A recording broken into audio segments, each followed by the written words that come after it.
இனிய தமிழ் கண்ணகி அவள் தமிழர்களின்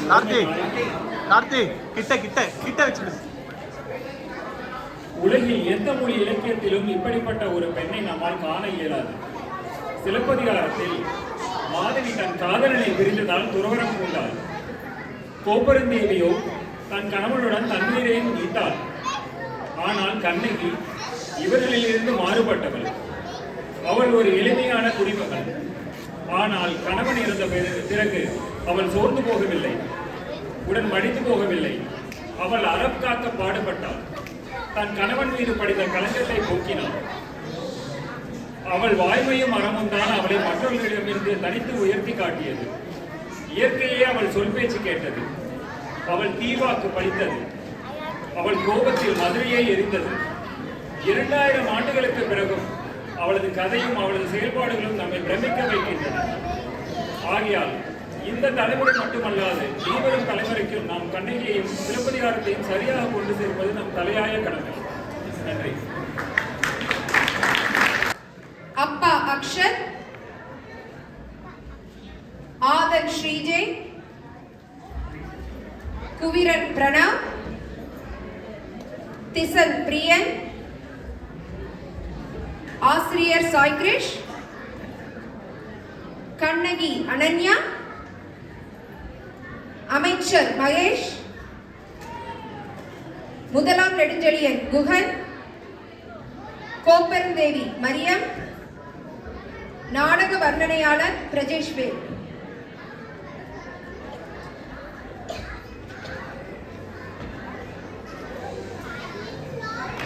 காட்சி 1. இடம் தமிழ் பள்ளி. பங்கு பெறுவோர் ஆசிரியர் ஆதன், குவிரன், திசன்.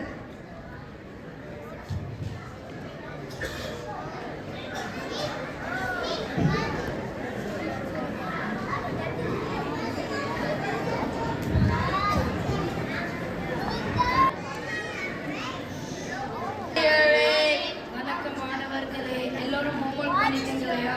ஆமாம் ஆசிரியரே. சரி, பாடத்தை ஆரம்பிக்கலாம். இன்று தமிழ் இலக்கியம் பற்றி பார்க்க போறோம். தமிழில் 8 தொகை 10 பாட்டு மற்றும் 15 கீழ்கணக்கு. தமிழில் வேறு இலக்கியங்கள் உள்ளதா? ஆமாம், நிறைய இருக்கிறது. யாருக்காவது காப்பியம் என்ன என்று தெரியுமா? எனக்கு தெரியும். காப்பியம் என்றால் பெரிய காவியங்கள், greatest epics in Tamil literature. Good. தமிழில் 50 காப்பியங்கள் மற்றும் 5 காப்பியங்கள் உள்ளன. யாருக்காவது 50 காப்பியங்கள் என்ன என்று தெரியுமா? சிலப்பதிகாரம், மணிமேகலை, வளையாபதி, குண்டலகேசி, சீவரி, செந்தாமணி. இந்த 5 நூல்கள் தமிழ் தாயின் ஆர்டினன்ஸ் பார்க்கப்படுகின்றன. இந்த நூல்கள் 2000 ஆண்டுகளுக்கு முன்பு பழமையானவை. தமிழில் 5 காப்பியங்கள் என்ன? நீலகேசி, யசோதர காவியம், நாககுமார காவியம், உதயனகுமார காவியம் இந்த நூல்களை படிப்பது என்ன பயன்? இந்த நூல்களை படிப்பதன் மக்களின் வாழ்க்கை முறை, வாணிபம், பொருளாதாரம், உணவு மற்றும் மருத்துவம் கற்றுக்கலாம். சரி, நேரம் ஆயிடுச்சு. தமிழ் ஆனுவல் டே கல்ச்சர் ப்ரோக்ராம்ஸ்க்கு என்ன பண்ண போறீங்க? என்னுமுடி பல்ல டிராமா டான்ஸ் பண்ணுவோம். குட், மறக்காமல் ரெஜிஸ்டர் பண்ணுங்க. எல்லாருக்கும் ஒரு ரெக்வெஸ்ட், கொஞ்சம் அமைதியா இருங்க. பசங்க 1 மாசம் கஷ்டப்பட்டு இதுக்கு பிராக்டிஸ் பண்ணிருக்காங்க. அம்மா, அப்பா, ஆதன், குவிரன், திசன். இந்த வாரம் தமிழ் பள்ளியில என்ன சொல்லி கொடுத்தாங்க? இந்த வாரம் தமிழ் பள்ளியில 50 காப்பியங்களும் 5 காப்பியங்களும் சொல்லி கொடுத்தாங்க. ஆமா, ஆண்டு விழாக்கு ஏதாவது ப்ரோக்ராம் பண்ணணும்னு சொல்லிட்டாங்க. நீங்க என்ன செய்ய போறீங்க? நாங்க கிரியேட்டிவா டிராமா பண்றோம்னு நினைக்கிறோம்.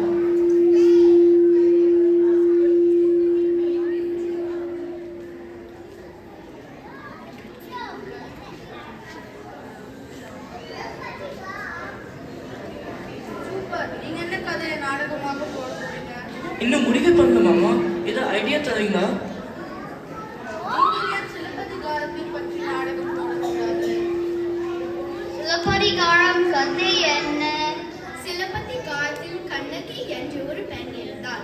அவள் கணவன் பெயர் கோவலன். பாண்டிய மன்னன் கோவலனை தவறாக கொன்றுவிட்டார்.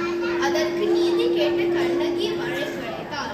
இது நாடகமாக நடிக்க மிகவும் சிறப்பாக சூப்பர். அந்த கதையில என் ஃப்ரெண்ட்ஸ் கூட டிராமால பிளேல ஆக்ட் பண்ணுவோம்.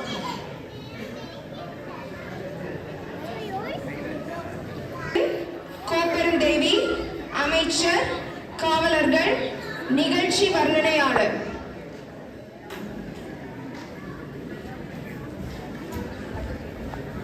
ஆண்டுகளுக்கு முன்பு பூம்புகார் நகரில் கோவலன் என்னும் பெரிய வணிகன் வாழ்ந்து வந்தான்.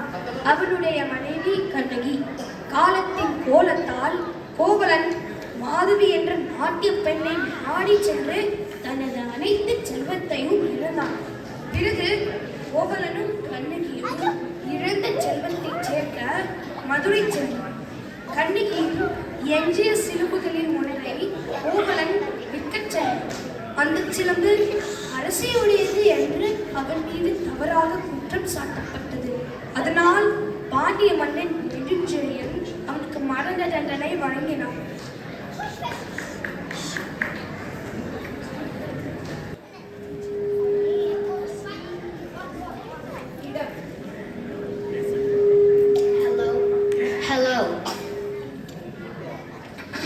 இடம் ஆரியப்படைகள் கடந்த பாண்டிய மன்னன் முதலாம் நெடுஞ்செழியனின் அரசிவை. வழியை விடுங்கள்.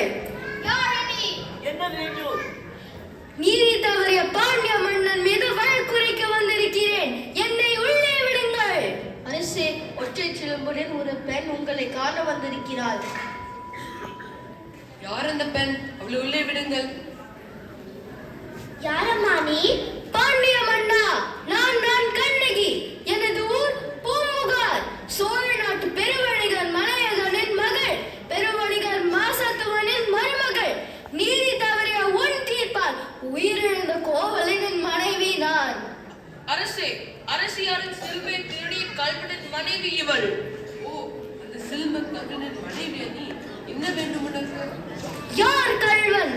தேரா மன்னா, நீதி வழங்க வேண்டிய நீயே ஆராயாமல் என் கணவனை கல்வன் என்று பொய் குற்றம் சாற்றி கொன்று விட்டாயே.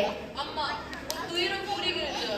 பாண்டிய நாடு நீதி தவறாத நல்லாட்சி வழங்கும் நாடு. அரசியாரின் சிலுவை படுத்தப்பட்டதால் அந்த ஒற்றை சிலுவை சரி செய்ய பொற்கொள்ளரிடம் கொடுத்தோம். நேற்று முதல் அந்த சிலுவை காணவில்லை. நேற்று உன் கணவன் கோவலன் பொற்கொள்ளரிடம் சென்று அந்த சிலுவை விற்க முயன்றான். அதனால் அவன் கையும் களுவுமாக பிடிபட்டான். பாண்டிய நாட்டில் பிறர் பொருளில் களவாடுவதற்கு மரண தண்டனை உண்டு. அதனால் உன் கணவன் கொல்லப்பட்டான். என் கணவன் கல்வன் அல்ல, அவர் குற்றமற்றவன். அதற்கு என்ன ஆதாரம் அம்மா? ஆதாரம் வேண்டுமா? சொல்கிறேன், கேளுங்கள். அரசியன் சிலம்பில் உள்ளது முத்துகளா மணிகளா? கொற்கை முத்துக்கள். என் சிலம்பில் உள்ளது மணிகள். கொற்கை முத்துக்களை விட பல மடங்கு விலை உயர்ந்தது. கோப்பெருந்தேவி, இந்த சிலம்பை கொடு. இதோ எடுத்துக்கொள். பார், முத்துக்கள். அடுத்த சிலம்பையும் முடித்து பாருங்கள். இதோ எடுத்துக்கொள்ளுங்கள். இதில் மணிகள் இருக்கின்றன. இன்னும் ஆதாரம் வேண்டுமா? இதோ பாருங்கள். என் சிலம்பிலும் மணிகளே உள்ளன.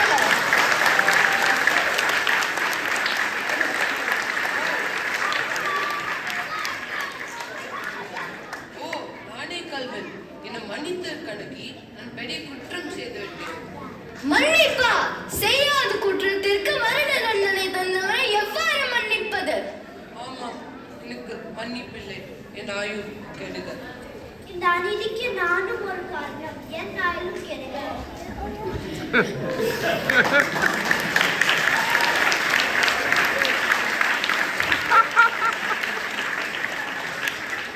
நீதி மறந்த மண்ணே, என் கோபத்தால் நான் உன்னை அழிக்கிறேன். நல்லோர் குழந்தைகள் நீங்களாக இந்த நகரம் முழுவதும் பூரணமாக அழிந்திடட்டும். இந்த நகரம் முழுவதும் தீ பரவட்டும், பரவட்டும், பரவட்டும்.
வீடு. பங்கு பெறுவோர் அம்மா, அப்பா, ஆதன், குவிரன், திசன். வெரி குட், ரொம்ப நல்லா இருந்துச்சு. அத்தை, கண்ணகி மதுரை எரிச்சதுக்கு அப்புறம் அவளுக்கு என்ன வந்தது? கண்ணகி மதுரையை எரிச்சதுக்கு பிறகு அவங்க கோபம் அடங்கினாலும் ஹஸ்பண்ட் இருந்து துயரம் தாங்காமல் வஞ்சி சென்று தவம் இருந்து கிடைச்ச முக்தி அடைந்தார். அப்பா, இப்போ அந்த பிளேஸ் எங்க இருக்கு? அந்த இடம் தற்போது தமிழ்நாட்டில் உள்ள கரூர் அல்லது கேரளாவில் உள்ள கொடுங்கல்லூராக இருக்கலாம். Is it a real story or fictional story? சிலப்பதிகாரத்தில் கூறப்பட்ட இடங்கள் இன்னும் இருக்கு. தமிழ்நாடு, கேரளா, கர்நாடகா, இலங்கை, ஆந்திர போன்ற இடங்கள் கண்ணகி மழை தரும் கடவுளாக வெவ்வேறு பெயர்கள் இன்னிக்கும் வழிபாடு செய்கிறாங்க. மேலும் கண்ணகி வாழ்ந்த காலத்தை பற்றி சிலப்பதிகாரத்தில் வானியல் குறிப்புகள் உள்ளன. தமிழ்நாட்டில் கிடைத்த முதல் கல்வெட்டான மாங்குளம் கல்வெட்டில் பாண்டிய மன்னன் நெடுஞ்செழியனோட பெயர் உள்ளது. அதனால் இது கம்ப்ளீட் ஃபிக்ஷனல் ஸ்டோரியாக இருக்க முடியாது. உண்மை கதையாக இருக்க சான்சஸ் நிறைய இருக்கு. இந்தியா ட்ரிப்ல அந்த பிளேஸ்க்கு போலாமா? நிச்சயமாக. இந்த கதையிலிருந்து நீங்கள் என்ன கற்றுக்கொண்டீர்கள்? நம்ம உண்மையாக பேசணும். ஏன்னா நம்ம பவர்ஃபுல்ல தோழ்த்திசுக்கு நியாயம் கேட்கலாம். நம்ம உண்மையா இருந்தால் நம்மளோட யூனிவர்ஸ் நம்ம சொன்னா கேட்கும். இந்த கதை தமிழ் பள்ளியில ஆரம்பிச்சது. திருப்பி தமிழ் பள்ளியிலே முடிக்க போறோம். அதுக்காக அடுத்ததாக காட்சி 5. இடம் தமிழ் பள்ளி. பங்கு பெறுவோர் ஆசிரியர் ஆதன், குவிரன், திசன். நீங்க நன்றாக நடித்தீர்கள். நன்றி ஆசிரியரே. இந்த தமிழ் இலக்கியத்தில் நீங்க என்ன புதுசா கத்துட்டீங்க? சிலப்பதிகாரத்தில் நிறைய இன்ட்ரெஸ்டிங் ஃபேக்ட்ஸ்லாம் இருக்கின்றன. ஆமா, அது எல்லாம் பத்தி கற்றுக்கொண்டிருக்கோம். என்னன்னு சொல்லுங்க பார்க்கலாம். சிலப்பதிகாரம் நடைபெற்ற காலத்திலிருந்து மினிமம் 300 to 500 வருஷம் அப்புறம்தான் இந்த காப்பியத்தை இளங்கோவடிகள் இயற்றினார்கள். இந்த கதை நடந்த காலத்தில் தமிழ்நாட்டில் இந்த விழா மிகப்பெரிய விழாவாக இருந்தது. ஆனால் இப்போது அப்படிப்பட்ட விழா நடைபெறவில்லை. சிலப்பதிகாரத்தில் பயிறு, சுண்டல், எள்ளுருண்டை, பொங்கல், புழுங்கலரிசி, நால்வகை உணவுகள் ஆகியவற்றை படையளித்தார்கள். குவிரன், நீங்க சொல்லுங்க. கவிஞர் ஆம்பல், குவளை, தாமரை, தாளை, மாதவி, சண்பகம், பூக்கள் பற்றி பேசினார்கள். Crime management, justice management, medicine மேனேஜ்மெண்ட்க்கு எல்லாத்துக்கு ஒரு கோர்ட் இருந்தது. இந்த காலத்தில் ஸ்பைசஸ், மரகதமணி, நீலக்கல்மணியும் ரோமும் ஈஜிப்டுக்கும் பூர்வாவிலிருந்து எக்ஸ்போர்ட் செய்தார்கள். உங்களுக்கு இன்னொரு இன்ட்ரெஸ்டிங் ஃபேக்ட் தெரியுமா? சிலப்பதிகாரத்தில் கண்ணகி கோவலன் திருமணத்தின் போது கண்ணகியின் வயது 12, கோவலனின் வயது 16. மாதவி அரங்கேற்றத்தின் போது அவளின் வயது 12. கண்ணகி மதுரை இறக்கும்போது அவளுடைய வயது 22. கோவலன் இறந்தும் போது இவருடைய வயது 76. They were too young to understand the situation. நீங்க நிறைய தகவல்களை கத்துட்டீங்க. அடுத்த வருடம் சந்திப்போம். நன்றி ஆசிரியரே.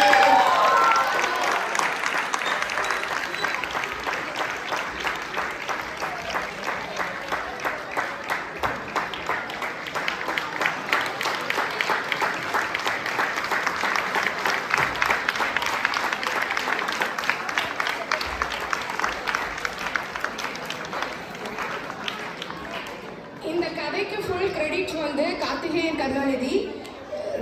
தமிழ் 1 இருந்து 1, 2, 3 வருஷமா அதை சீக்வன்ஸா பண்ணிட்டு இருக்காரு. இது ஈஸி இல்லை. ஏன்னா இந்த கதைக்காக அவர் ரொம்ப ரிசர்ச் பண்ணி ரொம்ப அரும்பாடுபட்டு இந்த கதையை இந்த அளவுக்கு டெலிவர் பண்ணியிருக்காரு. அதுக்கு ரொம்ப நன்றி. தேங்க்யூ.